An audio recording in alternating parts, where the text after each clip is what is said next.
Hey guys, today we got two different containers here and we're going to use them to make us some charred punky wood. So stick with me guys, I'll get us a fire made and we'll get to work on it.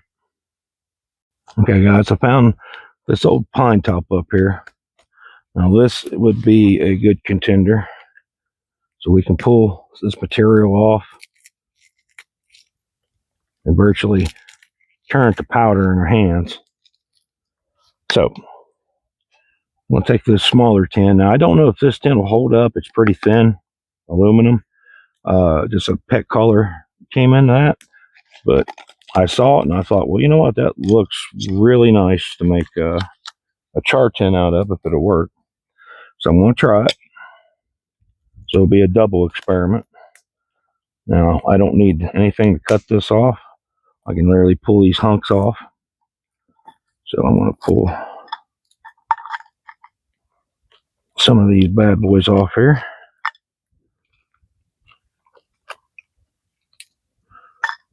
Break them off about the size that'll fit in there. I try to get some of these, or if I can, they're punky but still a little bit tough. That way I have a little bit of something that'll hopefully not totally turn into powder on me. Now, I think that's good enough. All right, now what we got to do, we got to put a little hole in the lid of this. Nothing too crazy or special. We just got us a nail.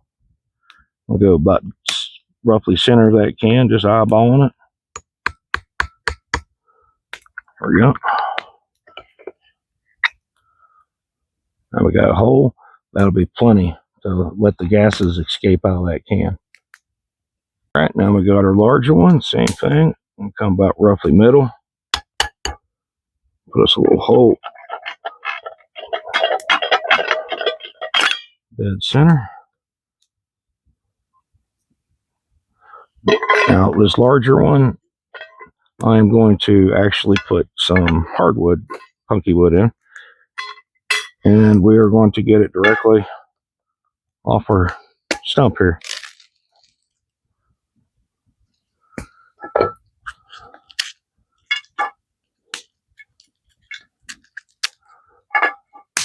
I'm not sure what kind of difference it'll make the type of material here. Now this is pretty bad shape, and it's had termites and carpenter ants and stuff, chewing into it. So it's got a lot of hollowness inside of this piece. I can only assume that will help it reach a charred state a little faster. But we're going to rock with that. We're going to put the lid back on there. Put our nail back in our shirt pocket here so we don't lose it. All right. So now we got our two tins ready to go. Now it's just a matter of the fire getting a little bit of embers in there. I don't want to put this in direct, raging fire, because these are aluminum containers that are fairly thin, and I don't want to destroy them.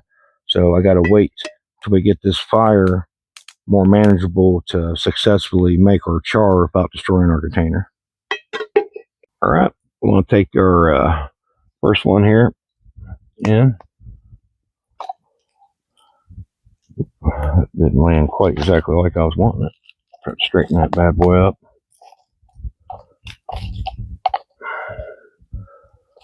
There we go. And yeah, these are fresh, so a lot of paint and there's plastic coating and stuff that's going to be a thing. So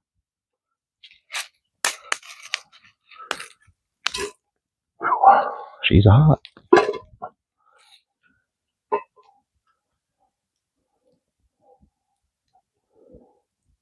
Now, hopefully our flames have calmed down to the point where I'm not going to, totally distort and warp these things real bad. But what we'll want to watch for is steam coming up out of them holes.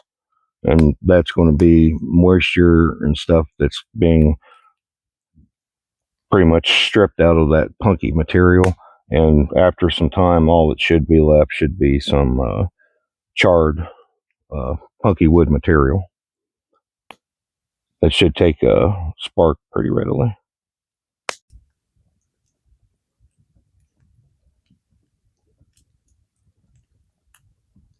See that steam coming up out of that there? That's what we're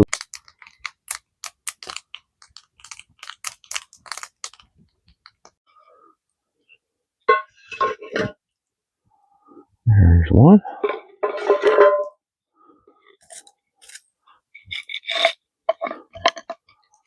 And there's two. All right, we'll let those cool down for just a little bit, and we'll see what we got inside of our tins. Here we go, guys. They're still warm, pretty warm, but I think I can open them without hurting myself.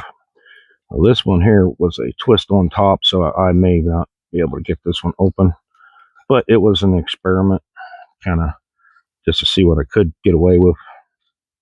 Yeah, it's pretty well on there. So fortunately, that tin there's a no-go. Now this one just popped on, so hopefully it'll cooperate with me. It looks like we're going to have some success there. There we go. Looks like there was a plastic liner on the inside too. All right, now that's our hardwood.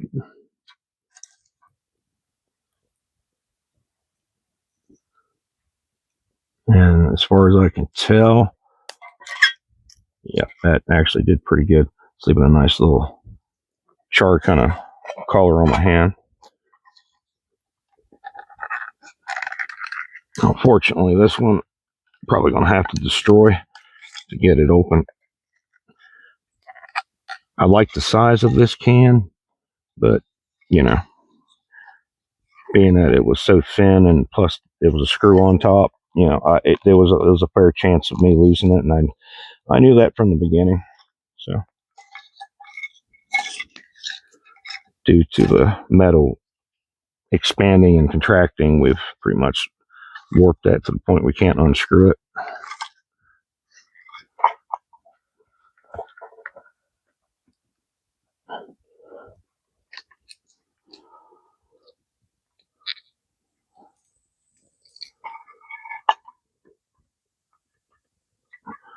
Let's see though if I can rip it open.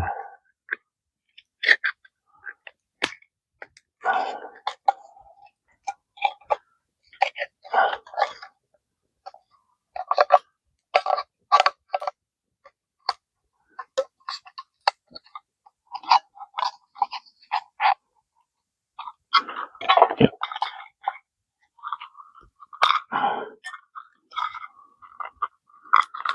Well, the container kind of obviously failed, but I can tell that our charred material inside is in pretty good condition.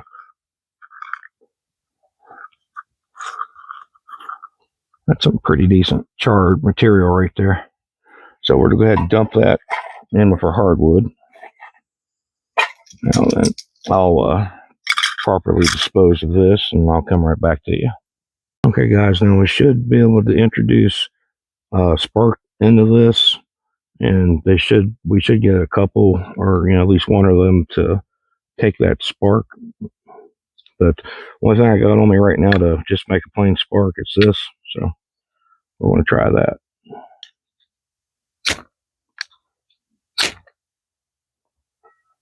Yep, I see one.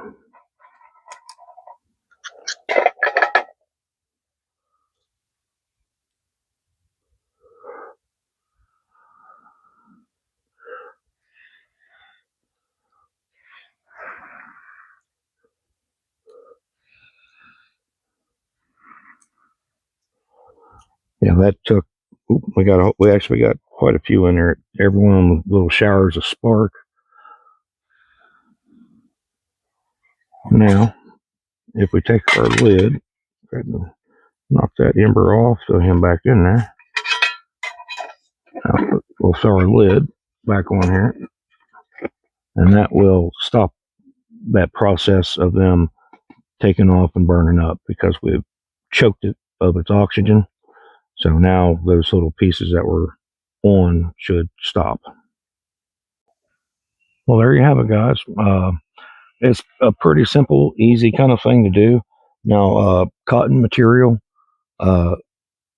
in my opinion, is a little bit better in the fact that it takes a better spark, and you don't need quite as intense amount of heat or spark for the cloth material, 100% cotton.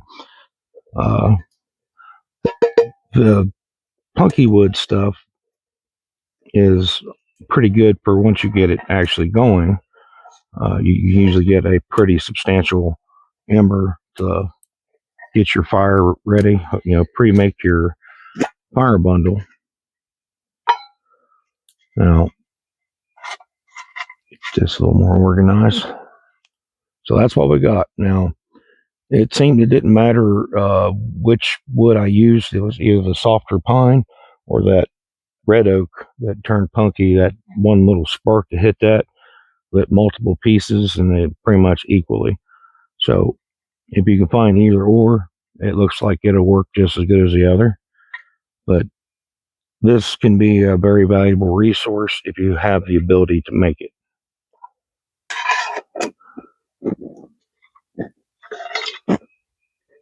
Now, this tin's a little large. Altoid tins are a pretty nice little thing to use to make this stuff with, but I didn't have any on hand to spare. And I've saved these old Charesto collars because I wanted to actually experiment and see if the tin itself would actually work. So now I could just throw this in a pack. I've wiped some of the soot and everything off and throw this in the pack and use it, and then replace it as needed. And you can just add, even if you got some old charred material in here, you can put the new fresh punk wood in there, close your lid, put it on your ember bed in your campfire, and it won't hurt the old stuff in here because it's just charred material. So you can re-char it with the new stuff in there. It won't hurt a thing. All right, guys, with that, hope you enjoyed it. Hope it was educational. Please like, share, subscribe, hit the bell icon, all that stuff, and I'll see you all in another video.